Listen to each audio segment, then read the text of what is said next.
Hello everyone, welcome to online pedia 24। अभी बज रहे रात के 12:30, मतलब 1 बज रहे, और मैं आपके लिए वीडियो बना रहा हूँ 25 अप्रैल का। चलिए शुरू करते हैं आज की करंट अफेयर सीरीज।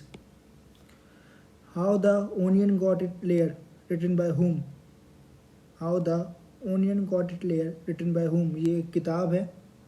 ये किताब किसने लिखी है, ये सवाल पूछा गया है। How the onion got it layer, ये किताब लिखी है वेरी वेल नोन, बहुत ही प्रचलित और बहुत ही फेमस राइटर, जिनका नाम है सुधा मूर्ति। जी हाँ, बहुत ही फेमस और बहुत ही प्रचलित राइटर है सुधा मूर्ति, उन्होंने ये किताब लिखी है।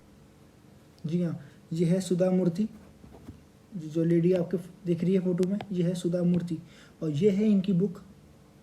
इस बुक की मैं नाम की बात कर रहा हूँ, ओनियन लेयर। जी हाँ, ओनियन लेयर, बहुत ही प्रचलित और बहुत ही फेमस बुक है ये इनकी। इनकी एक बुक और है जिनके बारे में मैं आपको बताना चाहता हूँ, बहुत फेमस बुक है, how the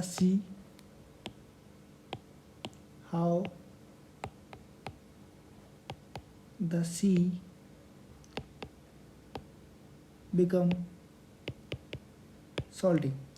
how the sea become how the sea become salty, ये इनकी फर्स्ट बुक थी।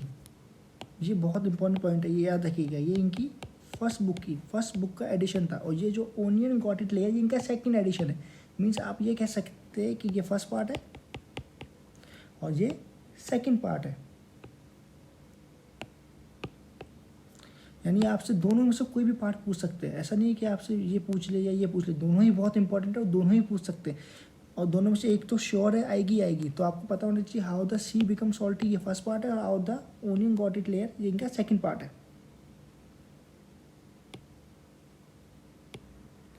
ये एक बुक और है, फ्रॉम द ट्रेंचीज।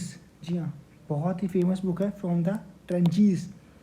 ये बुक लिखी है अभिषेक सिंघवी ने। अभिषेक सिंघवी, ये कौन थे? ये बहुत ही फेमस लॉयर है और ये कांग्रेस पार्टी के लॉयर थे। इन्होंने बहुत से केसेस जीते हैं, और इस बुक में इन्होंने बताया कि वो केसेस कैसे जीते हैं, उन्होंने कैसे केस की स्टडी की थी, इसलिए मैंने ये बुक कवर की है। ये बहुत ही फेमस पर्सनैलिटी है और बहुत ही इंपॉर्टेंट बुक है एग्जाम पॉइंट ऑफ व्यू के लिए, इसलिए मैंने ये बुक यहाँ पे कवर की है। बुक का नाम है फ्रॉम द ट्रेंचीज, और लिखी किसने है? अभिषेक सिंघवी ने। National civil service day celebrate on. जी हाँ, very important question, very important question. National civil service day कब मनाया जाता है? ये मनाया जाता है 21 अप्रैल को। लेकिन क्यों मनाया जाता है? क्योंकि 21 April 1947 first home minister of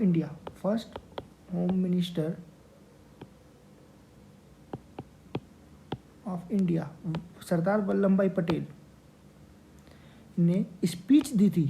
जी हाँ, सरदार वल्लभ भाई पटेल ने स्पीच दी थी सिविल सर्वेंट के ऊपर 1947 21 अप्रैल को, और उन्होंने उनको एक नाम दिया था। जी हाँ, नाम दिया था स्टील फ्रेम ऑफ इंडिया। मतलब जितने भी सिविल सर्विस के कर्मचारी हैं उन सबको वल्लभ भाई पटेल ने नाम दिया था स्टील फ्रेम ऑफ इंडिया, और ये कब दिया था? 21 अप्रैल 1947 को। इसलिए हर साल 21 अप्रैल को नेशनल सिविल सर्विस डे मनाया जाता है। फेमस पर्सनैलिटी लिसन करेसा पास अवे, बहुत फेमस पर्सनैलिटी थे, अभी उनका ध्यान तो गया है। कौन थे ये? फ्रीडम फाइटर थे, पॉलिटिक्स थे, सिनेमा थे या सोशल वर्कर थे? जी, ये पॉलिटिक्स थे, मतलब पॉलिटिक्स पार्टी से बिलोंग करते थे। कौन थे ये? ये पीएम थे, प्राइम मिनिस्टर थे फिजी के। जी हाँ, ये प्राइम मिनिस्टर थे फिजी के, ये आपको पता होना चाहिए कि कौन थे। ये प्राइम मिनिस्टर थे फिजी के। Which bank launch its voice banking service on Amazon Alexa on Google Assistant. जी, एक क्वेश्चन और, एक लाइन बताना भूल गया, बहुत इंपॉर्टेंट क्वेश्चन। पिछले क्वेश्चन में ये था कि एक प्लेयर है, गोल्फ प्लेयर, जो फिजी से बिलोंग करते हैं, उनका नाम है विजय सिंह। तो ये सवाल आ सकता है कि विजय सिंह कहाँ से बिलोंग करते हैं और क्या खेलते हैं, वो है गोल्फ प्लेयर। इंपॉर्टेंट बात, ये इंडियन नहीं है। नाम से बहुत से बच्चे कंफ्यूज हो जाते हैं कि कौन है, ये इंडियन है, लेकिन ये इंडियन नहीं है, ये फिजी से बिलोंग करते हैं और ये गोल्फ प्लेयर है बहुत बड़े। विच bank launch its voice banking service on Amazon Alexa and Google assistant. Amazon Alexa बहुत फेमस नाम है, सबको पता है, ये आजकल हर घर में मिलता है और गूगल असिस्टेंट भी मिलता है। किस बैंक ने वॉइस बैंकिंग सर्विस शुरू की है अमेजोन अलेक्सा और गूगल असिस्टेंट में? उसका नाम है ICICI बैंक। जी हाँ, ICICI बैंक। इनके हेड है संदीप बख्शी।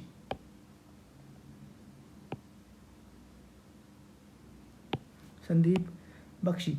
और 3 चीज़ है जो मैं आपको बताना चाहता हूँ, इसके बारे में ध्यान रखिए। एक इन्होंने ऐप यूज़ करी है, मोबाइल ऐप, जिसका नाम है iPay। एक सेल्फ सर्विस बॉक्स, जिसका नाम है iBox। और एक रोबोट भी लॉन्च किया ICICI बैंक ने, इसका नाम है iPal। जी हाँ, iPal। तो कंफ्यूज मत होइएगा, रोबोट का नाम है iPal, मोबाइल ऐप का नाम है iPay और सेल्फ सर्विस बॉक्स का नाम है iBox। कुछ भी पूछ सकते हैं, iPay, iPal और iBox, आपको तीनों याद होने चाहिए टिप्स पे। Who appointed as secretary to president of India. राष्ट्रपति के लिए इंडिया का सेक्रेटरी कौन अपॉइंट किया गया है? मतलब राष्ट्रपति, इंडिया के राष्ट्रपति के लिए कौन उनके सेक्रेटरी अपॉइंट किए गए? उनका नाम है कपिल देव त्रिपाठी। जी हाँ, कपिल देव त्रिपाठी। पहले कौन थे? संजय कोठारी। रिप्लेस किया इन्होंने संजय कोठारी को और अब बने कपिल देव। पहले संजय कोठारी थे, तो अब संजय कोठारी क्या है? क्योंकि अब वो बन गया है सिविल विजिलेंट ऑफिसर। जी हाँ, तो सवाल कैसे भी आ सकते हैं, देखिए आपको हर चीज़ की प्रैक्टिस होनी चाहिए, कंठ पे याद होना चाहिए। भाई अभी कौन बने? कपिल देव। पहले कौन थे? संजय कोठारी। जब पहले संजय कोठारी थे, तो अब संजय कोठारी क्या कर रहे हैं? वो है सिविल विजिलेंट ऑफिसर। तो एक एक चीज़ आनी चाहिए, क्वेश्चन कैसे भी पूछ सकते हैं। कपिल देव त्रिपाठी ने किसको रिप्लेस किया? संजय कोठारी को। Who one virtual Chinese grand prix. ये बहुत इंपॉर्टेंट नाम है, ये वर्ड पे फोकस करिए, वर्चुअल। जी हाँ, लॉकडाउन चल रहा है तो ये ग्रॉपरी जो हुई है ये वर्चुअल हुई है। ये जीता है 40 लेकलरसी। 40 लेकलरसी। ये फरारी चलाते हैं, फरारी इटली की गाड़ी है। जी हाँ, फरारी इटली की गाड़ी है।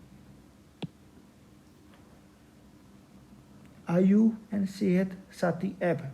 आयु एंड सेहत साथी ऐप। आयु मतलब एज, सेहत मतलब हेल्थ और साथी मतलब the person who help you, your friend, your companion.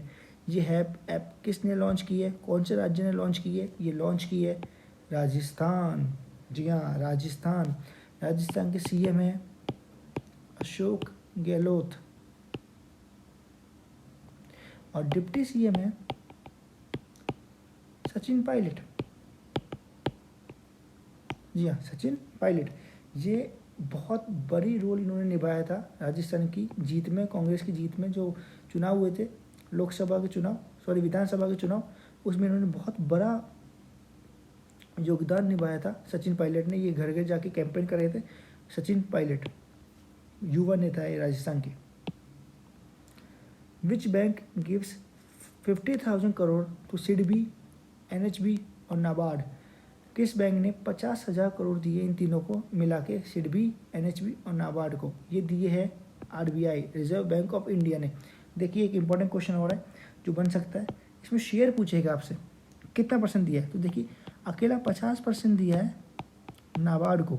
जी हाँ, मतलब 25,000 करोड़ अकेला नाबार्ड को दिया है। उसके बाद दिया है सिडबी को 30%, यानी 15,000 करोड़। और बाकी जो 20% दिया है वो दिया है NHB को, यानी 10,000 करोड़। तो सवाल कैसा आ सकता है कि सिडबी को कितना दिया है? 30%। नाबार्ड को कितना दिया है? 50%।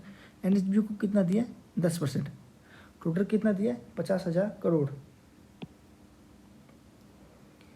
Who is the new CEO and MD of city union bank. City union bank का नया MD एंड CEO कौन है? वो है N Kamakodi. Earth Day celebrate on which day? Very important question. क्यों? क्योंकि वैसे भी देखिए अभी चल रहा है कोविड-19, सबको पता है। अ पेंडेमिक बहुत क्रिटिकल कंडीशन है और बहुत सेंसिटिव टॉपिक है, लेकिन इसकी वजह से हमारा जो अर्थ है वो भी हील हो रही है। और ये इसलिए भी इम्पोर्टेंट है क्योंकि अर्थ डे मनाया जाता है 22 अप्रैल को। जी हाँ, 22 अप्रैल को, और पहली बार मनाया गया था 1970 को, और अब ये 2020 में इसको 50 साल पूरे हो रहे हैं। जी हाँ, 50 साल पूरे हो रहे हैं, तो इसलिए भी इम्पोर्टेंट है। और सबसे बड़ी बात, 2000 पहले ये 2 बार मनाया जाता था। जी हाँ, एक 22 अप्रैल को और एक 22 मार्च को, लेकिन 2009 में यूएन ने एक नाम दिया था International Day of Mother Earth Day. जी हाँ, International Day of Mother Earth Day. उसके बाद जिसे एक ही दिन मनाया जाता है, यानी अब आपसे एग्जाम में पूछ ले कि अर्थ डे कब आता है और international Day of Mother Earth day कब आता है, तो आपको टिक करना है 22 अप्रैल। अब एक ही बार मनाया जाता है और आपकी बार 50वीं एनिवर्सरी इसकी मनाई गई है। और इसकी थीम क्या थी? इसकी थीम थी क्लाइमेट चेंज। ऊपर लिख रहा हूँ मैं, यहाँ लिख देता हूँ, क्लाइमेट चेंज इसकी थीम है। अब की बार की इसकी थीम है क्लाइमेट चेंज। कोविड इंडिया सेवा, या COVID इंडिया सेवा किसने लॉन्च किया है? कौन सी मिनिस्ट्री ने ये लॉन्च किया है? ये लॉन्च किया है Ministry of Health and Family Welfare. जी हाँ, Ministry of Health and Family Welfare. ये है क्या बाय द वे? ये एक ट्विटर हैंडल है, ट्विटर हैंडल है, मीन्स #कोविड इंडिया सेवा। देखिए, ये जिसका पैनल है, आप अगर ट्विटर पे जाओगे तो आपको ये चीज़ दिखेगी। ये इसका पैनल है, ये एक हैंडल है। ट्विटर हैंडल मतलब एक नाम होता है जो हम ट्विटर पे कोई भी हम नाम लिखते हैं, कोई भी यूजर अकाउंट होता है उसका जो नाम होता है वही आपका ट्विटर हैंडल होता है। तो कोविड इंडिया सेवा ये एक ट्विटर हैंडल है और ये शुरू किया है Ministry of Health and Family Welfare ने। What is the rank of India in Global Press Freedom Index? Global Press Freedom Index की रैंक क्या है? पहली बात तो ये रैंक फ्रीडम इंडेक्स देता कौन है? ये देता है रिपोर्टर्स विदाउट बॉर्डर्स। जी हाँ, रिपोर्टर विदाउट बॉर्डर्स ये रैंक देते हैं। और अब की बार इस इंडिया की जो रैंक है ग्लोबल प्रेस फ्रीडम इंडेक्स में, वो रैंक है 142। जी हाँ, 142। पहले पे कौन आया है? फर्स्ट आया है नॉर्वे, और लास्ट पे कौन आया है? वो आया है north Korea, 180th rank. China भी पीछे नहीं है, चाइना लास्ट 4th पोजीशन पे है। जी हाँ, लास्ट 4th पोजीशन पे है चाइना, और पहले पे नॉर्वे, लास्ट में नॉर्थ कोरिया, और लास्ट 4 पे China. Rank of India global Press Freedom index, India की रैंक पूछ सकते हैं या फिर ये पूछ सकते हैं किसने दिया, तो ये पता होना चाहिए रिपोर्टर विदाउट बॉर्डर ने दिया है। इसका हेड ऑफिस कहाँ है? इसका हेड ऑफिस है रोम में। रोम किसकी राजधानी है? इटली। सीधी सी बात है, आपको एक ही चीज़ याद होनी चाहिए टिप्स पे। ठीक है, रोम हेड ऑफिस है रिपोर्टर विदाउट बॉर्डर्स का, और रोम साथ में हेड ऑफिस है आपका किस चीज़ का? सॉरी, ये रोम नहीं है एक्चुअली, ये पेरिस है। जी हाँ, ये पेरिस है, और पेरिस का हेड ऑफिस, पेरिस में और भी हेड ऑफिस है, वो है OECD, यूनेस्को, आपका इंटरनेशनल एनर्जी एजेंसी, और भी है शायद FATF। जी हाँ, फाइनेंशियल एक्शन टास्क फोर्स। जी हाँ, फाइनेंशियल एक्शन टास्क फोर्स, ये सब आपके हेड ऑफिस है पेरिस में, और रिपोर्टर विदाउट बॉर्डर भी है पेरिस में। Global report on food crisis release by, global report on food crisis release by, कौन रिलीज करता है? ये करता है वर्ल्ड फूड प्रोग्राम। जी हाँ, इसका जो हेड ऑफिस है वो है रोम, वो कन्फ्यूजन हो जाता है जल्दी लिखने में। इसका जो हेड ऑफिस है वो है रोम, और रोम में ही आपका हेड ऑफिस है फूड एग्रीकल्चर ऑर्गेनाइजेशन का। तो ये इंडेक्स, ये जो क्राइसिस रिपोर्ट है ये बहुत इंपॉर्टेंट है। वैसे भी इस समय जो एपिडेमिक चल रहा है, उसकी पेंडेमिक चल रहा है, उसकी वजह से फूड क्राइसिस भी बहुत हो रहा है, तो ये सवाल आ सकता है।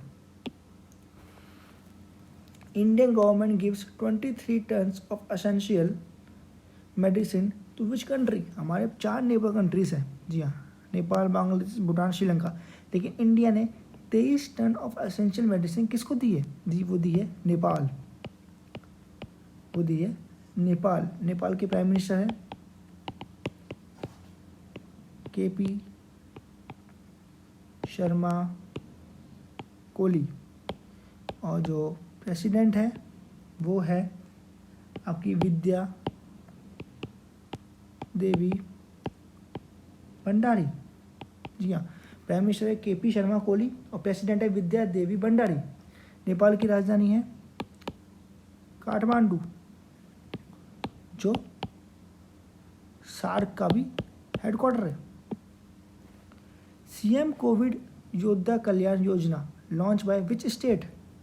इस launch by none other Madhya Pradesh. Madhya Pradesh के पहले चीफ मिनिस्टर थे कमलनाथ। जी अब कौन है बता सकते हैं? कमेंट में करके बताइए कि अब CM कौन है वहाँ के मध्य प्रदेश के, कमेंट करके बताइए। चलिए bye bye, take care, God bless you, मिलते हैं अगले वीडियो में।